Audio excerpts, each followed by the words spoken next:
Oi, Naka aqui do Monster Hunter Brasil, e no vídeo de hoje irei explicar sobre as habilidades e equipamentos do Omega Planets, em Monster Hunter Wilds. O Omega Planets é um monstro de collab com Final Fantasy XIV que chegou no Title Update 3 do jogo. Na primeira semana de autorização, o mesmo já ficou bem famoso na comunidade de Monster Hunter por sua dificuldade, já que a luta é feita pensando no trabalho em equipe dos players na caçada, o que é bem diferente de todo o jogo e sua progressão. Algo similar a este nível de dificuldade e suas mecânicas é o Behemoth de Monster Hunter World, collab com o mesmo Final Fantasy, e que por sinal é bem mais difícil de lutar do que com o Omega, mas muitos acabam não conhecendo ele por finalizar a campanha do jogo base, rushar para o Iceborne, e tenho quase certeza que irá acontecer o mesmo com o Omega quando o Wilds possuir uma expansão no futuro, infelizmente. Seguindo para o conteúdo do vídeo, ao concluir o serviço do Omega, é liberada a missão opcional para farmar os seus equipamentos. O Omega Brutal, disponível a partir do rank de Caçador 100, libera esses equipamentos na forja.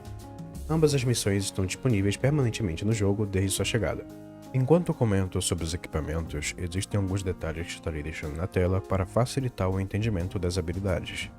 Começando com o Omega normal, o seu espadão possui a habilidade chamada Lado Sombrio. Ao realizar alguns ataques energizados a partir do nível 2, a habilidade é ativada e você recebe 10% de ataque durante 30 segundos. Note que a onda de choque dessa arma é apenas visual.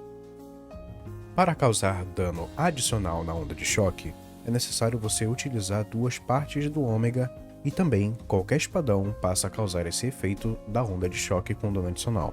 Além disso, essas duas partes do Ômega oferecem também 20% de ataque elemental se o caçador estiver com vida recuperável. Já com 4 partes da armadura, você consegue usar o item de bolsa chamado A Noite Mais Escura. Ao ser utilizado, consome uma parte da vida para levantar um escudo com duração de quase 8 segundos, sendo possível cancelar com ataque ou esquivando. Caso o escudo seja quebrado por dano, você executa o ataque Cair da Noite e ativa a Redenção dos Mortos-Vivos. A Redenção dos Mortos-Vivos, com duração de 30 segundos, deixa sua vida totalmente vermelha, duplica a sua defesa base, lhe oferece regeneração de vida com ataques e mesmo que você sofra dano, não perde a vida recuperável. Quebrando o escudo ou não, o item só poderá ser utilizado novamente depois de 70 segundos. Lembrando que esse item pode ser utilizado com qualquer arma, não é obrigatório estar com espadão, basta ter 4 partes da armadura. Sobre os equipamentos do Omega Brutal, a espada escudo possui a habilidade chamada Escudo Sintético. Ao realizar um bloqueio perfeito, o caçador ganha um buff temporário de defesa e se aliados estiverem no alcance, também serão bufados. O valor e a duração do buff podem ser aumentados se possuir 4 partes da armadura do Omega Brutal. Já a Glaive Inseto possui a habilidade Sinergia, mas antes de comentar os efeitos, saiba que a primeira parte da descrição está errada em nosso idioma. Ao utilizar o corte espiral ascendente, o buff recebido não é de defesa, e sim de afinidade, tanto para o portador quanto para os aliados. O valor e duração do buff também são aumentados com 4 partes do Omega Brutal. Já o primeiro efeito da armadura, Ressonância, não funciona se o portador estiver sozinho. Agora, com os jogadores ou caçadores de suporte, logo no começo da caçada, o efeito é ativado e possui 2 modos que ficam alternando a cada 90 segundos.